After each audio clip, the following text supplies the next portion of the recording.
Bonjour, bienvenue pour cette exploration de nos sources.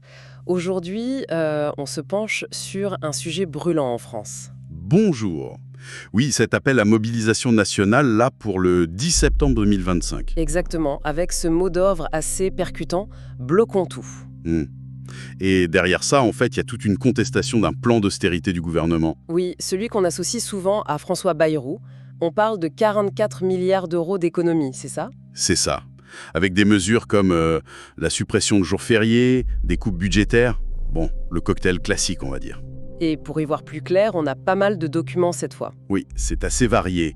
On a des articles de sites militants, contre-attaque initiative communiste, ce genre de choses. D'accord. Mais aussi des médias plus classiques, comme Sortir à Paris, Média Web, et puis des analyses, par exemple, de Culture RH, sur les aspects droit du travail, on va dire. Ah oui, intéressant. Il y a aussi des échos sur TikTok, BFM Business, des communiqués officiels de préfecture, de la SNCF, et même un point sur le cadre légal par Amnesty International. Bon, un bon panorama.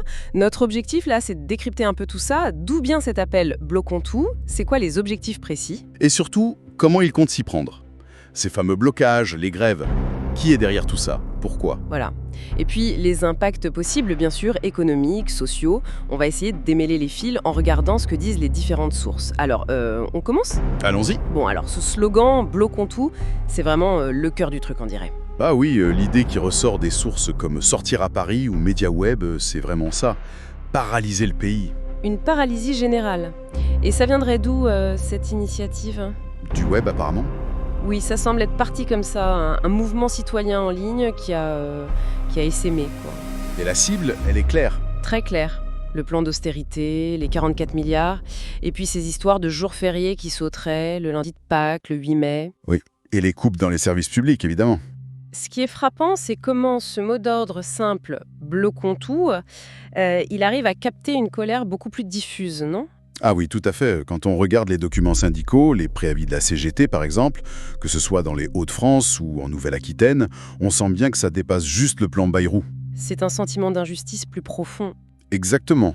L'impression que l'austérité, c'est toujours pour les mêmes. Pour les salariés, les services publics. Pendant que d'autres seraient épargnés. Et les grèves, s'ils sont précis, hein. Oui, très. Ça revient souvent. La réforme des retraites, les 64 ans, ça coince toujours. Ah ça, c'est sûr. La peur de voir les indemnités maladie réduites aussi. Cette histoire de retenue de 10% par jour. Le gel de la GPIA, cette garantie pour le pouvoir d'achat des fonctionnaires. Mhm. Et puis, bien sûr, les suppressions de postes annoncées dans la fonction publique. On parle de 3000 postes, d'un non-remplacement sur 3, avec des impacts très concrets sur le terrain déjà, selon la CGT Nouvelle-Aquitaine, des postes gelés, des CDD, pas renouvelés en région. Voilà, ça touche les gens directement. Et donc pour exprimer cette colère, la méthode qui revient le plus, c'est le blocage physique. Oui, c'est ce qui ressort fort. Contre-attaque, par exemple, ils sont assez précis là-dessus. Qu'est-ce qu'ils disent? Ils expliquent la stratégie, viser les grands axes routiers, les périphériques, pour vraiment asphyxier les métropoles. Ah oui. Ils prennent l'exemple de Nantes en avril 2023. Apparemment, quelques points de blocage bien placés auraient suffi à créer des kilomètres de bouchons, à paralyser la ville. Plus efficace qu'une manif classique selon eux? C'est ce qu'ils avancent, oui. Un impact plus direct, plus visible peut-être. Et ils font des parallèles historiques? Oui, Contre-attaque en mentionne deux surtout. Les gilets jaunes, évidemment, pour cette idée d'encercler les villes. Logique. Mais il développe aussi la comparaison avec les piqueteros en Argentine. Tu sais, dans les années 90 et surtout pendant la crise de 2001. Ah oui, je vois. Quelle est la différence clé selon eux? La durée, c'est ça le point essentiel. Les piqueteros, ils occupaient les routes pendant des jours, des semaines parfois. C'était plus qu'un blocage, ça devenait un lieu de vie, avec les familles, les repas, tout ça. Alors qu'en France, comme à Nantes, c'était plus ponctuel. Voilà, beaucoup plus éphémère. Et c'est là que Contre-attaque insiste sur une idée forte, le pouvoir est logistique. Si les flux s'arrêtent, il est foutu. C'est une analyse intéressante, ça. Ça montre bien l'enjeu stratégique. Pour vraiment peser sur l'économie, il ne faudrait pas juste gêner quelques heures. Il faudrait de la coordination, certes, mais surtout tenir dans la durée.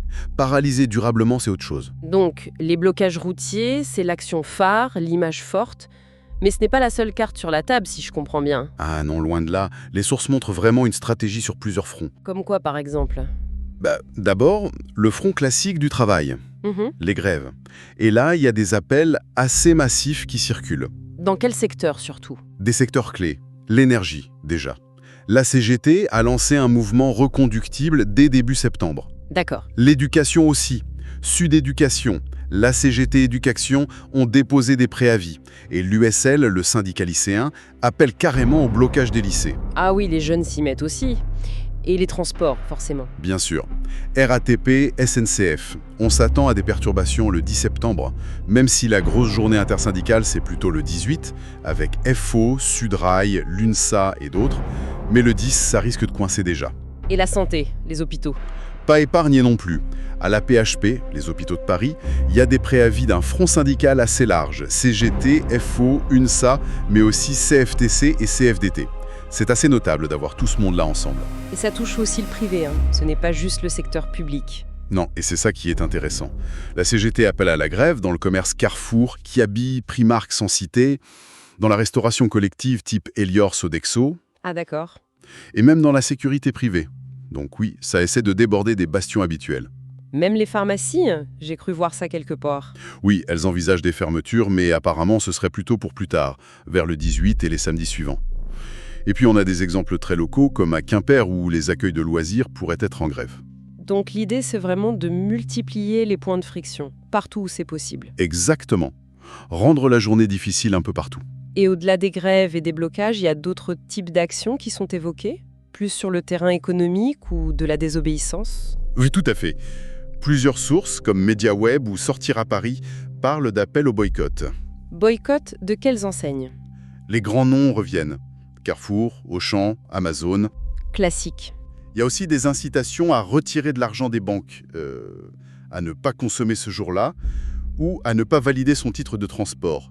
Des opérations péage gratuit aussi, ça revient. D'accord. Et puis, il y a des choses un peu plus radicales? Disons que Dijon Actualité rapporte des discussions qui auraient eu lieu en assemblée locale, avec des propositions comme saboter des radars, des panneaux publicitaires, verrouiller des consignes Amazon, retirer des boîtiers Airbnb, Ah oui, quand même. ou même déboulonner du mobilier urbain. Bon, attention, ce sont des propositions rapportées par la source, on ne dit pas que ça va se faire. Bien sûr, bien sûr. Mais le simple fait que ça soit discuté, ça montre peut-être une certaine exaspération, une radicalisation chez une partie des militants. Et comment tout ça s'organise concrètement? Comment ils font pour coordonner tout ça? Les outils sont assez variés. Il y a le b.a.-ba, tracts, affiches, autocollants, parfois avec des slogans très directs, fournis par des groupes comme le PRCF. Le pôle de renaissance communiste en France, c'est ça? Oui, du genre l'argent pour les salaires, pas pour la guerre, ou des détournements de chants comme On est là, ou même la Marseillaise en version sociale. D'accord. Mais le numérique doit jouer un rôle important aussi. Énormément. Des groupes en ligne comme Indignons-nous, des blogs dédiés comme mobilisation10septembre.blog, des boucles sur des messageries cryptées comme Telegram. Ça circule beaucoup par là. Et sur le terrain, les AG? Oui, les assemblées générales locales, ça semble être vraiment le moteur. Contretemps décrit bien celle de Nantes, où on y planifie les points de blocage, mais on parle aussi de l'ambiance qu'on veut. Joie et bonne humeur, c'est cité. Et on réfléchit à comment mobiliser plus largement, par exemple en manifestant un samedi. C'est très concret. Très. Et Yata donne des détails pour Toulouse qui sont presque militaires, des points de rendez-vous hyper précis à 6h30 à différents endroits, puis à 10h devant la préfecture, midi à l'Hôtel-Dieu, 14h30 manif à Jean Jaurès, et même des comptines populaires le soir. Ça montre une organisation quand même assez poussée localement. Et il y a des signes de reconnaissance, des symboles. À Dijon, la source évoque l'idée d'un foulard rouge, ou même de venir avec des légumes. Des petits signes pour se reconnaître et afficher son soutien. Alors justement, qui on prouve dans cette mobilisation? Qui participe? Ça a l'air assez large. Oui, c'est une coalition assez hétéroclite, on peut dire. Il y a cette base citoyenne, partie du web, comme on disait. Mais très vite, les syndicats s'y sont mis massivement. On a cité la CGT, FO, Sud, Solidaire, l'USL chez les lycéens, mais on voit aussi apparaître la FSU, l'UNSA, la CFTC, la CFDT selon les secteurs. C'est assez large. Et au-delà des syndicats? Des groupes politiques comme le PRCF, qui donne un coup de main logistique idéologique. Les jeunes sont là, étudiants lycéens, avec des AG signalés à Lyon, Grenoble, Clermont. Le parallèle avec les gilets jaunes revient souvent aussi? Oui, Actu.fr ou TikTok font cette comparaison en pointant des ressemblances dans les méthodes ou peut-être même des participants qui se retrouvent. Et même le monde agricole? Apparemment, la Confédération paysanne pourrait aussi se mobiliser avec des blocages possibles de leur côté. Donc oui, un front assez large. Mais est-ce que c'est un front uni ou juste une addition de colères différentes qui convergent ce jour-là? C'est la grande question. Et il y a une analyse intéressante de Thierry Lafont, qui est citée dans les sources. Il s'appuie notamment sur des notes du renseignement territorial. Ah oui, qu'est-ce qu'il dit? Il propose une lecture en 4 faces que je trouve assez éclairante. D'abord, un noyau militant grassroots, de base, peut-être sincère, mais pas forcément très nombreux. D'accord. Ensuite, une amplification, une structuration par les organisations. Les syndicats, bien sûr, et il mentionne aussi LFI aux côtés de la CGT. La deuxième phase. Voilà. Troisième face, la bulle médiatique et numérique, ce qui donne une visibilité, une ampleur symbolique très forte, peut-être déconnectée de la réalité du terrain, parfois. Je vois. Et la quatrième? C'est la plus spéculative, on va dire. Il évoque une possible instrumentalisation, ou même que ce soit un test d'influence, voire une sorte de contre-insurrection larvée. Ah, d'accord, c'est une lecture assez complexe. Oui, ça suggère un mouvement hybride, ni totalement spontané, ni complètement contrôlé d'en haut. C'est assez typique des mobilisations récentes, en fait, cette complexité. On voit aussi dans les sources que certains acteurs essaient d'élargir les revendications, non? Au-delà du plan d'austérité? Tout à fait. Sud Éducation, par exemple, fait le lien très clairement entre le 10 septembre et d'autres luttes. Lesquels? L'antiracisme, le soutien à la Palestine, les droits LGBTQIA+, la critique des politiques migratoires. Ils connectent tout ça, c'est important de le noter. Factuellement, ça montre comment les luttes peuvent s'articuler pour certains. Et à l'inverse, il y a des acteurs qui sont absents. Contretemps, note, lors d'une AG à Nantes, l'absence remarquée de l'extrême droite. Ce qui est intéressant, ça nuance un peu l'idée que toute colère sociale est systématiquement récupérée par ces courants. En tout cas, pas dans ce cas précis, apparemment. Passons aux impacts attendus. Le 10 septembre, ça risque d'être une journée compliquée pour beaucoup de monde si on en croit les sources. Ah oui, le portrait dressé est assez préoccupant. D'abord, pour circuler. Les transports, oui. SNCF Connect alerte déjà sur des difficultés possibles sur les TER, le Transilien, même dès la veille au soir. Dès le 9 au soir. Oui. Et Sortir à Paris parle d'un risque de chaos à Paris, RATP, SNCF et même dans les aéroports, Roissy-Orly. Et l'impact économique? Contre-attaque avance des chiffres. Des millions d'euros de pertes par jour pour une ville paralysée. Après, ce sont leurs estimations. Oui, bien sûr. Mais on sent l'inquiétude, par exemple, chez les commerçants. BFM Business relaie le témoignage du co-gérant des TAM sur TikTok qui s'inquiète. Et puis, les services publics? Écoles, hôpitaux? Oui, avec les appels à la grève, faut s'attendre à des fermetures d'écoles, de crèches, d'accueil de loisirs, comme à Quimper, et potentiellement des difficultés dans les hôpitaux, même si le service minimum existe. Les préfectures aussi alertent. Les préfectures? Oui, en Isère, dans le Rhône. Elles préviennent que les grands axes routiers autour de Lyon, par exemple, risquent d'être saturés. Point de vue juridique, par exemple? C'est un point crucial, et Culture RH l'aborde bien. Faut vraiment distinguer 2 cas. D'accord. D'un côté, tu as le salarié qui fait grève. S'il y a un préavis déposé, tout ça, il exerce son droit de grève, un droit constitutionnel. Son absence est justifiée, même s'il perd sa journée de salaire, évidemment. Ok, ça c'est clair. Et l'autre cas? C'est le salarié qui n'est pas gréviste, mais qui ne peut pas aller travailler à cause des blocages. La route est bloquée, le train ne passe pas. Oui. Et là? Là, c'est plus compliqué. Le Code du travail ne prévoit pas de protection spécifique pour ce cas de figure. L'empêchement dû à une grève ou un blocage extérieur. Donc concrètement, ça veut dire quoi pour lui? Son absence risque d'être considérée comme injustifiée par l'employeur. Ah oui. Avec quelles conséquences? La première, c'est la retenue sur salaire proportionnelle au temps d'absence. Logique.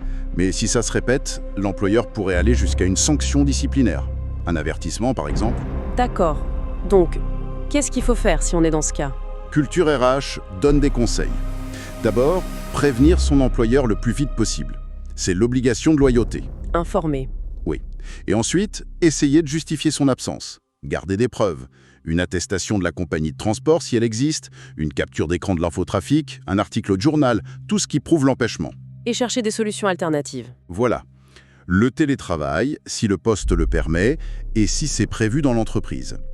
Ou alors, voir avec l'employeur s'il est possible de poser un jour de congé, un RTT, ou peut-être de récupérer les heures plus tard, mais ça demande l'accord de l'employeur. Et du côté de l'employeur, justement? L'anticipation est clé. Communiquer clairement en interne sur les règles qui seront appliquées et traiter tout le monde équitablement. Pendant qu'on est sur le juridique, Amnesty International donne un éclairage sur le droit de manifester en France, c'est ça? Oui, brièvement. Il rappelle le cadre légal.